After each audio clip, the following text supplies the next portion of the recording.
കേസിലെ മറ്റൊരു പ്രതിയായ ലഫ്റ്റനന്റ് കേണൽ പ്രസാദ് പുരോഹിതിന്റെ കാര്യമെടുക്കൂ.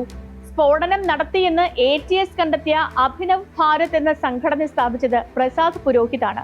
സൈന്യത്തിൽ ജോലി ചെയ്യുമ്പോൾ തന്നെയാണ് സമാന്തരമായി ഇങ്ങനെ ഒരു സംഘടന രൂപീകരിച്ചത്.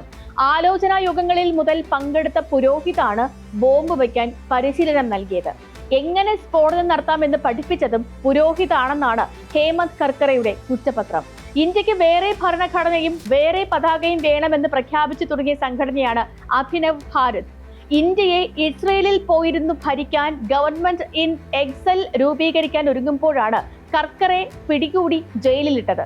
കൂട്ടുപ്രതി രമേശ് ഉപാധ്യായുമായി പുരോഹിത് നടത്തിയ സംഭാഷണങ്ങളിലെല്ലാം ഭീകര നിലപാടുകൾ വ്യക്തമായിരുന്നു. ഇന്ത്യയുടെ പതാകയും ഭരണഘടനയും മാറ്റുമെന്ന പുരോഹിതിന്റെ പ്രസംഗം മാത്രം മതിയായിരുന്നു ജാമ്യമില്ലാതെ അകത്തിടാൻ. എന്നാൽ കോടതി അംഗീകരിച്ചത് പുരോഹിതിന്റെ വാദമാണ്. സൈന്യത്തിന്റെ അനുമതിയോടെ രഹസ്യം ചോർത്താനാണ് സംഘടന രൂപീകരിച്ചതെന്നാണ് പുരോഹിത് മൊഴി നൽകിയത്. പാക് സൈന്യത്തിന്റെ പിന്തുണയോടെയുള്ള ഭീകര പ്രവർത്തനമെന്ന് ഇന്ത്യ ആരോപിക്കാറുണ്ട്. അതുപോലെ ഇന്ത്യൻ സൈന്യത്തിന്റെ പിന്തുണയോടെയുള്ള ഭീകര പ്രവർത്തനമാണ് നടത്തിയത് എന്നാണ് ആ മൊഴിയുടെ മലയാളം. അതാണ് കോടതി അംഗീകരിച്ചതും പുരോഹിതനെ കുറ്റവിമുക്തനാക്കിയതും.